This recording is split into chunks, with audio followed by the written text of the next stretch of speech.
சரி ஓகே பார்க்கலாம். சரி கவனிங்க.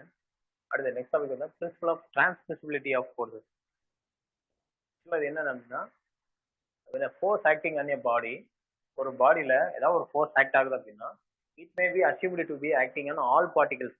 இந்த ஃபோர்ஸை இந்த பாடியில எல்லா பார்ட்டிகல்ஸ் மேலேயும் நம்ம ஆக்ட் ஆகுற மாதிரி அசியூம் பண்ணோம் அப்படின்னா எப்படி இருக்குன்னா which lie on the same line of action. சரியா? இது இந்த ஃபோர்ஸ் இந்த பாடியில எல்லா பார்ட்டிகல்ஸ் மேலேயும் ஆக்ட் ஆகிற மாதிரி நம்ம அசியூம் பண்ணா கண்டிப்பா இந்த லைன் ஆஃப் ஆக்ஷன்லேயே தான் ஆக்ட் ஆகும், வேற பாயிண்ட்ல எங்கேயும் ஆக்ட் ஆகாது. ஸோ இதுதான் டிரான்ஸ்மிசிபிலிட்டி ஆஃப் ஃபோர்ஸஸ் அப்படின்னு சொல்லுவோம். சேம் லைன் ஆஃப் ஆக்ஷன்லேயே தான் நம்ம அசியூம் பண்ண முடியும். இப்போ ஃபார் எக்ஸாம்பிள் ஒரு பாடி இருக்குன்னு வச்சுங்களேன், சம்திங் ஏதோ ஒரு பாடி இருக்கு அப்படின்னா, ஸோ ஒரு ஃபோர்ஸ் ஆக்ட் ஆகுது அப்படின்னா, ஸோ இந்த ஃபோர்ஸை நான் இந்த பாடியோட எல்லா பார்ட்டிகல்ஸும் ஆக்ட் ஆகிற மாதிரி அசியூம் பண்ணா கண்டிப்பா இந்த லைன்ல மட்டும் தான் நான் என்னால அசியூம் பண்ண முடியும். சரியா? அப்ப வேற ஒரு ஃபோர்ஸ் இங்க இருந்துச்சுன்னா இந்த லைன்ல ஃபுல்லா என்னால அச்சீவ் பண்ணிக்கலாம், இந்த லைன்ல ஃபுல்லா அச்சீவ் பண்ணிக்கலாம். ஸோ இதை சேம் லைன் ஆஃப் ஆக்ஷன்ல அப்படின்னு சொல்லுவோம். ஸோ இதுதான் டிரான்ஸ்மிசிபிலிட்டி ஆஃப் ஃபோர்ஸஸ் அப்படின்னு சொல்லுவோம். சரிங்களா? ஸோ அதான் சொல்லியிருப்பாங்க. when a force acting on a body it may be assumed to be acting on all particles. சரியா? எல்லா பார்ட்டிகல்ஸ் மேலேயும் ஆக்ட் ஆகணும் அப்படின்னா அது எப்படி இருக்குன்னா which lie on the same line of action. So இதுதான் ரொம்ப important. Same line of action of force, same line of ஆக்ஷன்லேயே தான் இந்த ஃபோர்ஸ் ஆக்ட் ஆகும். கண்டிப்பா வேற ஃபோர்ஸ்ல ஆக்ட் ஆகும். இப்போ இந்த பாயிண்ட்ல என்ன, இந்த பாயிண்ட்ல வேணும்னா ஸோ இங்க இந்த லைன் ஆஃப் ஆக்ஷன்ல இருக்கும், இந்த பாயிண்ட்ல இங்க இருக்கிற லைன் ஆஃப் ஆக்ஷன்ல தான் இருக்கும். ஸோ இதுதான் டிரான்ஸ்மிசிபிலிட்டி ஆஃப் ஃபோர்ஸஸ் அப்படின்னு சொல்லுவோம். அண்ட் நெக்ஸ்ட் பார்த்தீங்கன்னா ரிசல்டன்ட் ஆஃப் ஃபோர்ஸஸ். சரியா? இது ரொம்ப ரொம்ப இம்பார்ட்டன்ட். ஸோ எந்த ஒரு ஃபோர்ஸஸ் கொடுத்தாலுமே ஈவன் 2 ஃபோர்ஸா இருக்கட்டும், 3 ஃபோர்ஸா இருக்கட்டும், இல்லை அதுக்கு மோர் தென் 3 இருந்தாலுமே நம்ம அந்த ஃபோர்ஸை ரிசால்வ் பண்ணி நம்ம ஒரு ரிசல்டன்ட் கொண்டு வர முடியும். சரியா? ஸோ அதை தான் நம்ம ரிசல்டன்ட் ஆஃப் ஃபோர்ஸஸ் அப்படின்னு சொல்லுவோம். a single forces which can be replaced. அதாவது சிங்கிள் ஃபோர்ஸ்னா இந்த ரிசல்டன்ட்ங்கிற ஒரு சிங்கிள் ஃபோர்ஸ் இந்த பிங்கிற கியூ ஃபோர்ஸை ரீப்ளேஸ் பண்ணி வரும், அதுதான் நம்ம ரிசல்டன்ட் அப்படின்னு சொல்லுவோம். a single forces which can be replaced by a system of forces. இந்த சிஸ்டம்ல எத்தனை ஃபோர்ஸ் ஆக்ட் ஆனாலும் சரி, இல்ல நாட் ஈவன் இன்னொரு ஃபோர்ஸஸ் இருக்கு பி கியூ ஆர் எஸ் அப்படின்னு இருந்தாலும் இந்த சிங்கிள் ஃபோர்ஸ் ரிசல்டன்ட்ங்கிற சிங்கிள் ஃபோர்ஸ் ரீப்ளேஸ் பண்ணிடும். ஸோ அதை தான் நம்ம ரிசல்டன்ட் ஃபோர்ஸ் அப்படின்னு சொல்லுவோம். ஸோ இதை தான் நம்ம மேக்னிடியூட் அப்படின்னு சொல்லுவோம். சரி, மேக்னிடியூட் ஆஃப் டோட்டல் ஃபோர்ஸஸ். இந்த டோட்டல் என்டையர் ஃபோர்ஸஸ் மேக்னிடியூட் கேட்டால் இந்த ரிசல்டன்ட் தான். சரிங்களா? நாட் ஈவன் சும்மா ரெண்டு பாயிண்ட் போட்டுருக்கேன். அங்கே பார்த்தீங்கன்னா உங்களுக்கு தெரியும் resultant of resolution of concurrent forces. More than 2 forces இருக்கு. ஸோ இதெல்லாம் நம்ம இன்ஜினியரிங் மெக்கானிக்ஸ் பேசிக் யூஜியில் நம்ம பார்த்துருக்கோம். ஸோ இது எப்படி நம்ம ரிசால்வ் பண்றது அப்படின்னா, ஸோ அதே தான் இப்போ resultant or resolution of concurrent coplanar forces. சரியா? இதை நம்ம எப்படி ரிசால்வ் பண்ணலாம் அப்படின்னா, இப்போ summation of all horizontal forces. சரிங்களா? இது நமக்கு தெரியும் தானே, F1 into cos θ1 plus F2 into, ஏன்னா இந்த ஃபோர்ஸஸ் மேக் பண்ற ஆங்கிள் வந்து தீட்டா, இந்த ஃபோர்ஸஸ் எக்ஸ் ஆக்சிஸோட மேக் பண்ற ஆங்கிள் θ2, இந்த ஃபோர்ஸஸ் எக்ஸ் ஆக்சிஸோட மேக் பண்ற ஆங்கிள் θ3. ஸோ அப்போ summation of all horizontal forces மட்டும் எடுப்போம். சரியா? அப்போ F1 into cos θ1, F2 into cos θ2, F3 into cos θ3. சரிங்களா? பிளஸ் டாட் எக்ஸெட்ரா போயிட்டு இருக்கு. எத்தனை ஃபோர்ஸஸ் வேணாலும் இவங்க வந்து வரலாம். சரிங்களா? நம்ம என் நம்பர் ஆஃப் ஃபோர்ஸஸ் வந்தாலும் நம்ம இந்த மாதிரி பண்ண முடியும். சரிங்களா? அதே போல summation of all vertical forces. Vertical ஃபோர்ஸ்னா ஒய் டைரக்ஷன்ல, அப்போ ஒய் டைரக்ஷன்ல நம்ம மேக்கிங் ஆங்கிள் வந்து sin θன்னு சொல்லுவோம். சரியா? அப்போ F1 into sin θ1 plus F2 into sin θ2, F3 into sin θ3. சரி, ஓகே. இப்போ summation of all horizontal forces எடுத்துட்டோம், ஆல் வெர்டிகல் ஃபோர்ஸஸ் எடுத்தோம். இதுல இருந்து நம்ம என்ன கொண்டு வரலாம், ரிசல்டன்ட் கொண்டு வரலாம். சரிங்களா? அப்போ ரிசல்டன்ட் நம்ம as usual நமக்கு என்ன தெரியும், resultant equal to root of summation of x squared plus summation of all the y terms forces squared அப்படின்னு சொல்லுவோம். சரிங்களா? ஸோ இதை போட்டோம் அப்படின்னா நமக்கு ரிசல்டன்ட் கிடைச்சிடும். சரி, ஓகே. இப்போ இது என்டையர் இந்த டோட்டல் ஃபோர்ஸை நம்ம ஒரு ரிசல்டன்ட் ஃபோர்ஸா கன்வெர்ட் பண்ணிட்டோம். அது எந்த டைரக்ஷன்ல ஆக்ட் ஆகுது அப்படிங்கிறது நமக்கு வேணும் கண்டிப்பா. சரியா? இப்போ நமக்கு ரிசல்டன்ட் தெரிஞ்ச போது அந்த ரிசல்டன்ட் எந்த டைரக்ஷன்ல இருக்கு அப்படிங்கிறது வேணும். ஸோ அப்போ டைரக்ஷன் ஆஃப் ரிசல்டன்ட், அப்போ டைரக்ஷன் ஆஃப் ரிசல்டன்ட்டுக்கு நமக்கு ஃபார்முலா என்ன, tan θ equal to summation of fy divided by summation fx. Theta எக்ஸாக்டா வேணும்னா என்ன பண்ணலாம், tan இந்த பக்கம் கொண்டு வந்துடலாமா? அப்ப theta equal to tan inverse of summation fy divided by summation fx. சரிங்களா? ஸோ இதுதான் இந்த மாதிரி ஒரு multi number of concurrent forces கொடுத்துதான் நம்ம இப்படிதான் ரிசால்வ் பண்ணி கொண்டு வரணும். சரிங்களா? ஸோ இதெல்லாம் நம்ம பேசிக்ஸ் நம்ம ஸ்டடி பண்ணிருப்போம் மெக்கானிக்ஸ்ல. சரியா? ஒன்ஸ் இதை ரீகால் பண்ணிக்கோங்க. ஓகேவா? நோட் பண்ணிக்கோங்க.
ஸோ அடுத்த நெக்ஸ்ட் டாபிக் பார்த்தீங்கன்னா equilibrium of rigid body. So இதில் நிறைய கொஸ்டின்ஸ் வந்து எக்ஸாம்ஸ்ல கேட்பாங்க. இப்போ ரிஜிட் பாடி ஈக்குலிபிரியமா இருக்குன்னா என்ன கண்டிஷன் அப்படின்னு பார்த்தீங்கன்னா, ஸோ இது 3 கண்டிஷன் தான். So all horizontal force is equal to 0, all vertical force is equal to 0, so total force 0ன்னு சொல்லலாம். அதுக்கப்புறம் மொமெண்ட் வந்து 0 அப்படின்னு சொல்லலாம். அந்த ஃபோர்ஸஸோட மொமெண்ட் எல்லாமே 0ன்னு சொல்லலாம். ஸோ இதுதான் ஈக்குலிபிரியம். ஒரு ரிஜிட் பாடி ஈக்குலிபிரியம் கண்டிஷன்ல இருக்குன்னா இதுதான். அதுக்கப்புறம் பார்த்தீங்கன்னா for coplanar and concurrent forces. Coplanar and concurrent ஃபோர்ஸஸ்னா எது மட்டும் எது 0 வந்தா போதும்னா all horizontal forces 0, summation of all vertical forces equal to 0. சரியா? இங்க ஏன் மொமெண்ட் 0 ஏன் வராது அப்படின்னு ஏதாவது தெரியுங்களா? இங்க ஏன் மொமெண்ட்டை கொண்டு வரல நம்ம?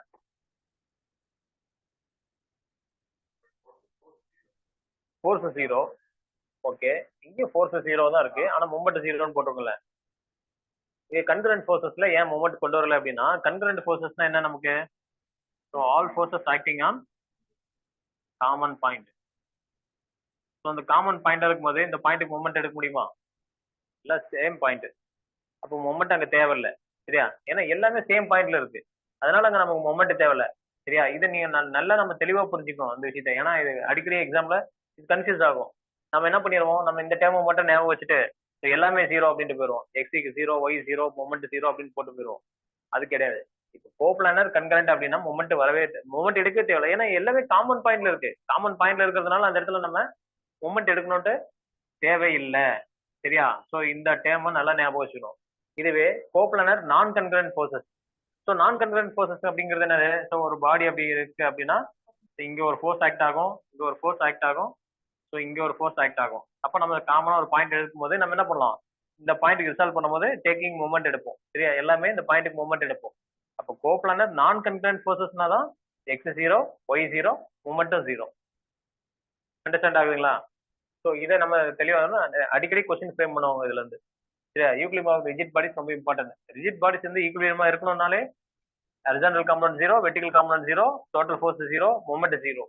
ஸோ இது வந்து காமனா ரிஜிட் பாடிஸ்ன்னு சொல்லிட்டாங்க அப்படின்னா, அவங்க ஸ்பெசிஃபிக்கா மென்ஷன் பண்றாங்க, ஈவன் அது கன்கரண்ட் ஃபோர்ஸஸ் சொல்லிட்டாங்க அப்படின்னா நம்ம மொமெண்ட் அந்த இடத்துல கொண்டு கன்சிடர் பண்ணக்கூடாது. ஏன் அப்படின்னா எல்லாமே சிங்கிள் பாயிண்ட்ல இருக்கு. சிங்கிள் பாயிண்ட்ல இருக்கும்போது நம்ம மொமெண்ட் எடுக்க தேவையில்லை. அப்ப இந்த கேஸ் எடுத்துக்க, இந்த கேஸுக்கு நம்ம கண்டிப்பா மொமெண்ட் எடுத்து ஆகணும். அப்ப இந்த பாயிண்ட் எடுத்து நம்ம ரிசால்வ் பண்ணும்போது அப்ப இந்த பாயிண்ட்டுக்கு மொமெண்ட் எடுக்கணும், இங்க இருந்து இந்த ஃபோர்ஸ் மொமெண்ட் எடுக்கணும், இந்த ஃபோர்ஸ் மொமெண்ட் எடுக்கணும். சரிங்களா? அப்ப கோப்ளானர் நான் கன்கரண்ட் ஃபோர்ஸஸ்னா மட்டும் தான் நம்ம என்ன பண்ணுவோம், எக்ஸ் 0, ஒய் 0, மொமெண்ட் 0 அப்படின்னு போடுவோம். சரிங்களா? சரி, ஓகே. அடுத்து நெக்ஸ்ட் டாபிக் பார்த்தீங்கன்னா மொமெண்ட். ஸோ மொமெண்ட்ங்கிறது வெக்டார் குவான்டிட்டி. ஏன் அப்படின்னா கண்டிப்பா டைரக்ஷன் மென்ஷன் பண்ணுவோம் மொமெண்ட்ல. சரிங்களா? இப்போ நம்ம இந்த பாயிண்ட்டுக்கு மொமெண்ட் எடுக்கணும்னா இந்த டைரக்ஷன்ல மொமெண்ட் எடுக்கணும்னா, ஸோ இப்போ இந்த ஃபோர்ஸ் வந்து இந்த டிஸ்டன்ஸ் போறோம் பாத்தீங்களா, இந்த டைரக்ஷன்ல இருக்கா, எக்ஸ் டைரக்ஷன்ல இல்ல ஒய் டைரக்ஷன்ல அந்த டிஸ்டன்ஸ் போறோம் பாத்தியா. ஸோ கண்டிப்பா நம்ம டைரக்ஷன் அங்க நம்ம போட்டு தான் ஆகணும். ஸோ அதனால மொமெண்ட்ங்கிறது வெக்டார் குவான்டிட்டி அப்படின்னு சொல்லுவோம். அப்போ மொமெண்ட் அப்படிங்கிறது என்னன்னு பாத்தீங்கன்னா force into perpendicular distance.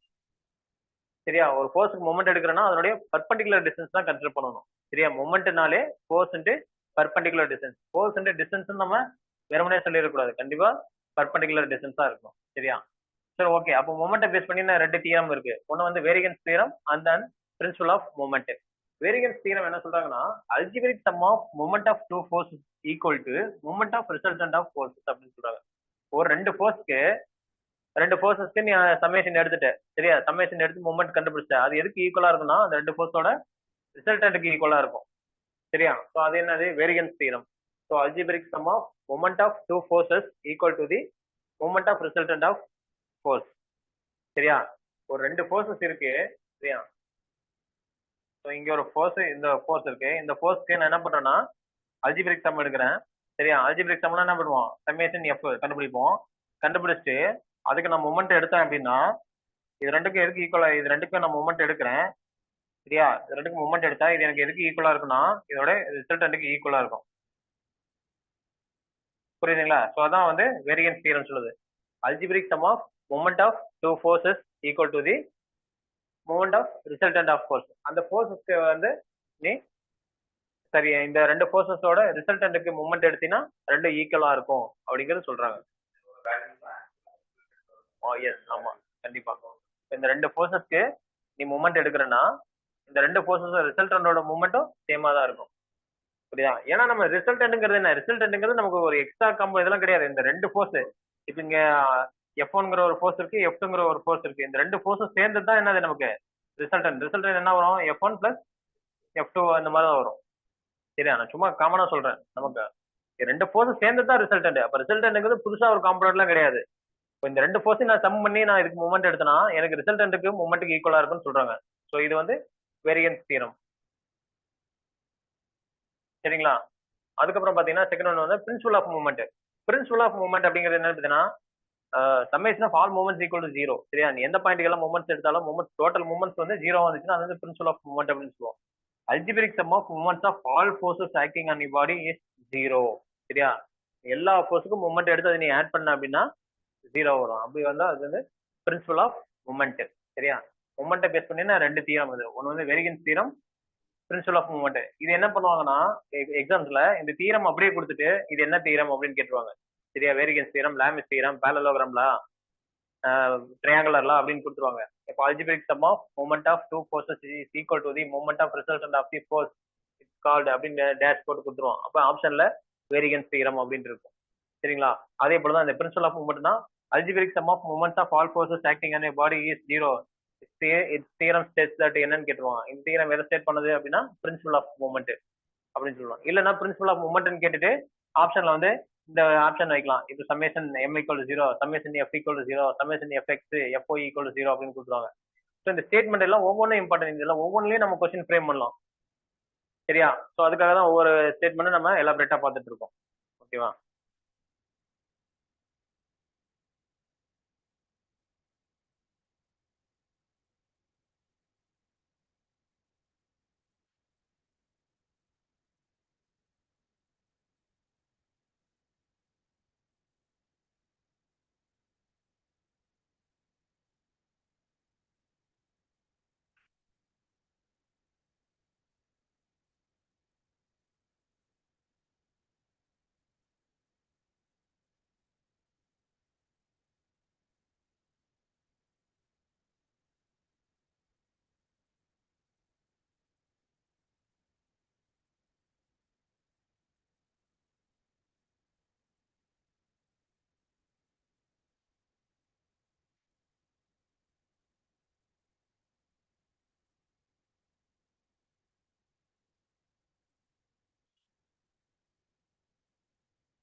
Okay கவனிக்கலாம்.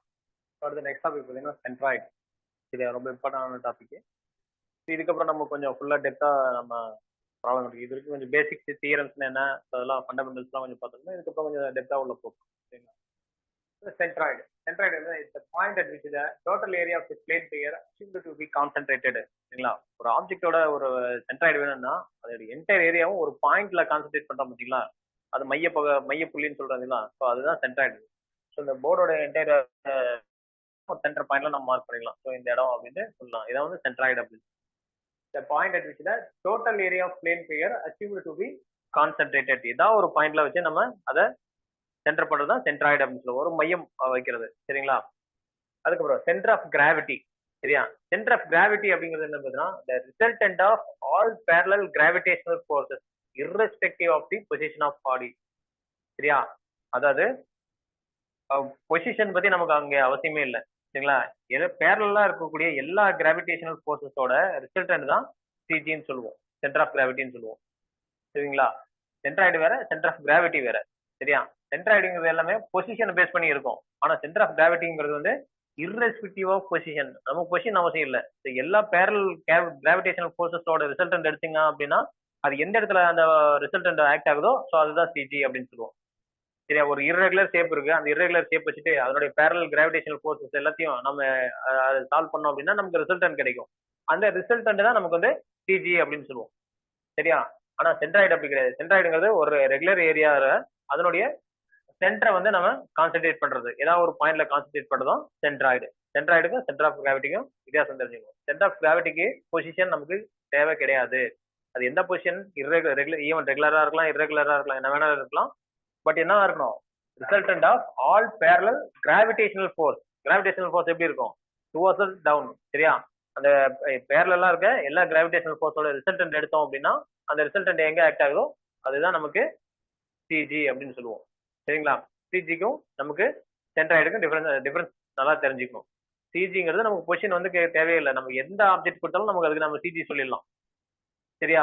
ஒரு ரெகுலர் ஷேப், இர்ரெகுலர் ஷேப் எதை சொன்னாலும் நம்ம சிஜி சொல்லிடலாம். ஆனா சென்ட்ராய்டு இர்ரெகுலர் ஷேப் சொல்றது டஃப். சரியா? அப்ப என்ன நம்ம ரெகுலர் பொசிஷன் இருந்தா ஷேப் இருந்தா மட்டும் தான் நம்ம சென்ட்ராய்டு ஃபைண்ட் பண்ண முடியும். சென்டர் ஆஃப் கிராவிட்டிங்கிறது நமக்கு பொசிஷன் அவசியம் இல்லை. irrespective of position of the body. சரிங்களா? சரி, ஓகே. இப்போ centroid for regular plane figure நாம யூஸ் பண்ற ரெகுலர் பிளேன் ஃபிகரோட சென்ட்ராய்டு எப்படி ஃபைண்ட் பண்றது? சரியா? அப்படிங்கிறது ஃபார் எக்ஸாம்பிள் இப்போ ரைட் ஆங்கிள் ட்ரையாங்கிள் அப்படின்னா நமக்கு என்ன தெரியும்? ஏரியா ஆஃப் பிஹெச் அப்படின்னு தெரியும்.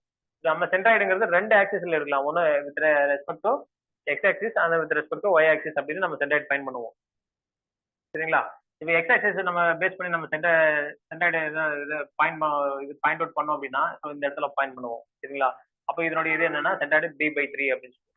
சரிங்களா? இதே ஒய் ஆக்சிஸ் வச்சு நம்ம சென்ட்ராய்டு மார்க் பண்ணா h/3 அப்படின்னு சொல்லுவோம். சரிங்களா? சென்ட்ராய்டுங்கிறது என்னது? இது எக்ஸ் ஆக்சிஸ். இந்த ஆக்சிஸை பொறுத்து நான் சென்டர் பாயிண்ட் எங்க வைக்கணும். சரியா? ஒய் ஆக்சிஸ் பொறுத்தோம்னா இந்த ஆக்சிஸ் பொறுத்து சென்டர் பாயிண்ட் இந்த இடத்துல வைக்கணும். சரியா?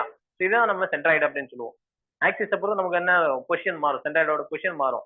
அப்போ எக்ஸ் ஆக்சிஸ் பொறுத்து எடுத்தோம் அப்படின்னா நமக்கு b/3, Y axis respect to Y ஆக்சிஸ்னா நமக்கு h/3. அதுக்கப்புறம் ஒரு ரெக்டாங்கிள் எடுத்துக்கலாம். சரியா? ரெக்டாங்கிளோட ஏரியா நமக்கு தெரியும் b/h. சரியா? அது with respect to X direction எடுத்தோம் அப்படின்னா b/2. ஸோ இது b, இது by2 எடுத்தோம் அப்படின்னா நமக்கு இந்த இடத்துல சென்ட்ராய்டு வந்துடும். சரியா? சேம் h/2 ஹெச்ல பாதி எடுத்தா நமக்கு சென்ட்ராய்டு கிடைச்சிடும். சரிங்களா? ஸோ அதான் நம்ம x பார் y பார் அப்படின்னு போட்டுருக்கேன். அதுக்கப்புறம் பார்த்தா செமி சர்க்கிள். சரியா? சர்க்கிளுக்கு நம்ம பயாஸ் ஸ்கொயர் தெரியும். இது செமி சர்க்கிள். அப்போ செமி சர்க்கிளுக்கு எப்படி இருக்கலாம்? With respect to X direction எடுத்தா நமக்கு இது வந்து எக்ஸ் டைரக்ஷன். இது சென்ட்ராய்டு வேணும்னா என்னது? இதுதானே? ஸோ இதனுடைய ரேடியஸோட டிஸ்டன்ஸ் தான் கண்டிப்பா இருக்கும். சரியா? அப்போ இந்த இடம் வருதுன்னு வச்சுக்கோங்களேன். ஸோ இந்த இடம் கண்டிப்பா ரேடியஸா இருக்கும். இதே ஒயில பாத்தீங்கன்னா கண்டிப்பா ரேடியஸா இருக்காது. ஏன்னா ஒயிலுங்கிறது என்னது? டிஸ்டன்ஸ் குறையுது. அப்ப என்ன டிஸ்டன்ஸ் இருக்குன்னா 4r/3π அப்படிங்கிற டிஸ்டன்ஸ்ல இருக்கும். புரியுதாமா? சரியா? எக்ஸ்ல கண்டிப்பா என்ன இருக்கும்? இந்த ரேடியஸ் டிஸ்டன்ஸ் தான் இருக்கு. சரியா? ஆஃப் டிஸ்டன்ஸ் தான் இருக்கும். இந்த செமி சர்க்கிளோட ஆஃப் டிஸ்டன்ஸ் தான் இருக்கும். அப்படின்னா அது ரேடியஸ். அதனால டைரக்டா எக்ஸை பொறுத்து எடுக்கும்போது ரேடியேஷன் போட்டுக்கலாம். இதே ஒய்யை பொறுத்து எடுக்கும்போது நமக்கு கண்டிப்பா டிஸ்டன்ஸ் குறைஞ்சிரும். இப்போ அதை நம்ம என்ன சொல்லலாம்? 4r/3π அப்படின்னு சொல்லலாம். எக்ஸாக்டா சொல்லணும்னா 4r/3π அப்படின்னு சொல்லலாம். இது செமி சர்க்கிள், இது குவாட்ரண்ட் சர்க்கிள். சரியா? 1/4 சர்க்கிள் செமி சர்க்கிள் பாதிதான் குவாட்ரண்ட் சர்க்கிள் அப்படின்னு சொல்லலாம். இந்த குவாட்ரண்ட் சர்க்கிள் அதோடைய ஏரியா நமக்கு என்ன தெரியும்? 1/4. ஏன்னா இது 1/4 தானே இருக்கு. ஒரு ஃபுல் சர்க்கிள்ல ஒரு மடங்கு தான் இருக்கு, அதனால 1/4 பை ஆர் ஸ்கொயர்டு அப்படின்னு சொல்லுவோம். இதே சர்க்கிளா இருந்தா பை ஆர் ஸ்கொயர்டு, செமி சர்க்கிளா இருந்தா half pi r squared, quadrant சர்க்கிளா இருந்தா 1/4 பை ஆர் ஸ்கொயர்டு. சரிங்களா? சரி, அப்ப இந்த 1/4 பை ஆர் ஸ்கொயர்டு இருக்கும்போது இதுல எக்ஸ் ஆக்சிஸ் படி எடுக்கும்போது இந்த பாயிண்ட் வரும். சரி, இங்க தானே சென்ட்ராய்டு வரும். அப்ப இது ரேடியஸும் கிடையாது, அப்ப ரேடியஸ்ல பாதி, அப்ப 400/3π. அண்டர்ஸ்டாண்ட் ஆகுதா? அப்ப சார் இது ரேடியஸ் போட்டலாம்ல, நான் ரெஃபரன்ஸ்ல இருந்து எடுத்தா தான் ரேடியஸ், நான் சென்டர்ல தானே எடுக்கணும் சென்ட்ராய்டு பண்றதுக்கு. அப்ப ரேடியஸ்ல பாதி தான் வருது. சரியா? அப்ப அந்த டிஸ்டன்ஸ் 400/3π. சேம் அதே தான், ஒய்லயும் எடுக்கும்போது இந்த ரேடியஸ்ல பாதி தான் வரும். அப்ப 400/3π. சரிங்களா? அண்டர்ஸ்டாண்ட் ஆகுதா? அதுக்கப்புறம் பார்த்தா 3 குவாட்ரண்ட் சர்க்கிள் அப்படின்ற ஒரு சர்க்கிள் இருக்கு. 3 குவாட்ரண்ட் சர்க்கிள் அப்படின்ட்டு இது அதோட ஏரியா பார்த்தீங்கன்னா 3/4 பை ஆர் ஸ்கொயர். ஸோ இது வரைக்கும் கேட்டதில்ல, இதோட நிறுத்திருக்கேன். சப்போஸ் நம்ம இதையும் தெரிஞ்சுக்கலாம். 3 குவாட்ரண்ட் சர்க்கிள் அப்படின்னா 3/4 பை ஆர் ஸ்கொயர். இதோட 3 குவாட்ரண்ட் சர்க்கிள் போது இந்த சர்க்கிள்ல சின்ன சர்க்கிள். சரியா? இதுல ஒரு சின்ன போர்ஷன் தான் இருக்கும். சரியா? அப்ப அதுக்கு சென்ட்ராய்டு இருக்கும்போது 4r with respect to x axis எடுத்தோம்னா 4r/9π. With respect to y ஆக்சிஸ்னா 4r/9π. 3/4. சரிங்களா? அப்ப 3 அதான் 3 குவாட்ரண்ட் சர்க்கிள் அப்படின்னு சொல்லுவோம். 3/4 இன்டு பை ஆர் ஸ்கொயர் அதோட ஏரியா. ஸோ அதுக்கு நம்ம சென்ட்ராய்டு தான் 4r/9π. With respect to y ஆக்சிஸ்னா 4r/9π. Centroid எப்படி இருக்கும்னு நல்லா புரிஞ்சுக்கணும் நீங்க. இல்ல எந்த ஆக்சிஸ்ல இருக்குமோ அதுல மிட் டிஸ்டன்ஸ், அதுல சென்டர் பாயிண்ட். சரிங்களா? இதுல சென்டர் பாயிண்ட் இங்க என்னது, இது சென்டர் பாயிண்ட் நமக்கு இந்த இது ரெஃபரன்ஸ்ல எடுத்தா தான் b/2. ஆனா நமக்கு என்ன ரெஃபரன்ஸ்ல எடுக்கல, மிட்ல தான் எடுக்கும், அதனால அது b/3. இது h/3. இது bh. இது நம்ம என்ன மிட்ல எடுத்தாலும் b/2 தான் வரும். சரியா? ஏன்னா டோட்டல் டிஸ்டன்ஸ் b, அப்ப சென்டர்ல எடுத்தா b/2, டோட்டல் டிஸ்டன்ஸ் h, hல எடுத்தா h/2. சரிங்களா? அதுக்கப்புறம் semi circle. Semi circle area வந்து half pi r squared. So radius வந்து r அப்படியே வரும். அது ஒயில பண்ணும்போது ரேடியஸ் கம்மியாக தான் வரும், அதனால 4r/3π. அதுக்கப்புறம் quadrant circle 1/4 pi r squared, 4r/3π, 4r/3π. 3 quadrant circle 3/4 pi r squared, 4r/9π, 4r/9π. சரியா? இது எப்படி கேட்பாங்க அப்படின்னா எக்ஸாம்ஸ் பாயிண்ட் ஆஃப் வியூல டைரக்டா ஃபார்முலாவே கேட்டுருவாங்க. சரியா? இப்போ செமி சர்க்கிளுக்கு வித் ரெஸ்பெக்ட் டு ஒய் ஆக்சிஸ்ல சென்ட்ராய்டு என்ன அப்படின்னு கேட்டுருவாங்க. அப்ப நம்ம அந்த இடத்துல என்ன சொல்லலாம், 4r/3π. இல்ல அப்படின்னா செமி சர்க்கிளோட ரேடியஸை கொடுத்துட்டு அது with respect to y axis பொறுத்து அதோட சென்ட்ராய்டு என்னன்னு கேட்பாங்க. அப்ப அந்த என்ன ரேடியஸ் கொடுத்துருக்காங்க, ஃபார் எக்ஸாம்பிள் 5 சென்டிமீட்டர் ரேடியஸ் அப்படின்னா அப்ப 4 × 5/3π போட்டு சால்வ் பண்ணி நம்ம சொல்லிடணும். சரிங்களா? ஸோ இப்படிதான் எக்ஸாம்ஸ்ல சென்ட்ராய்டு பேஸ் பண்ண கொஸ்டின்ஸ் வரும். அண்டர்ஸ்டாண்ட் ஆகுதுங்களா? ஓகே. அதுக்கப்புறம் சென்டர் ஆஃப் கிராவிட்டி.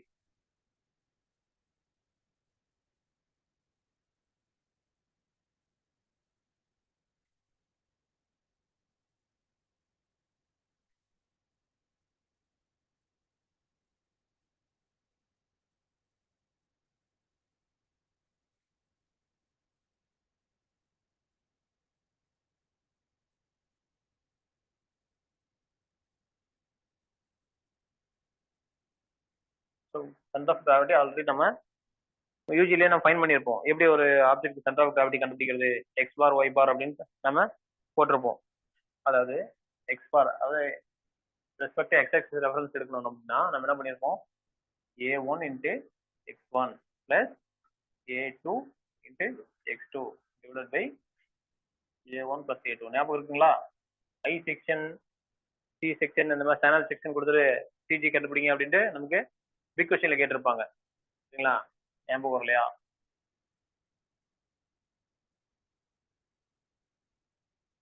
இதுக்கு வந்து நீங்க சிஜி கண்டுபிடிங்கன்னு கேட்டிருப்பாங்க.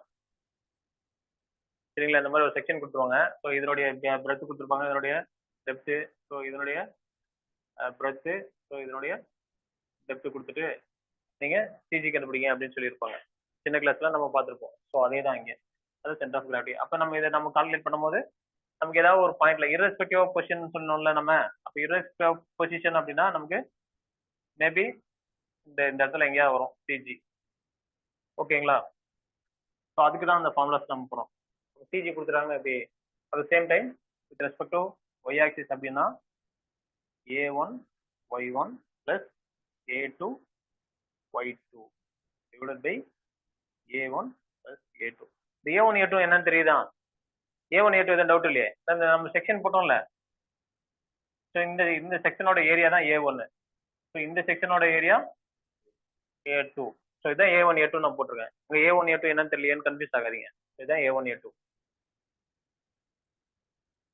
சரி ஓகே. அதுக்கப்புறம்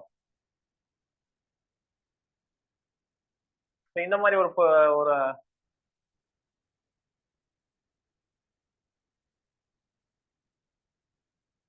இந்த மாதிரி ஒரு ஆப்ஜெக்ட் இருக்குன்னு வச்சுக்கோங்களேன்.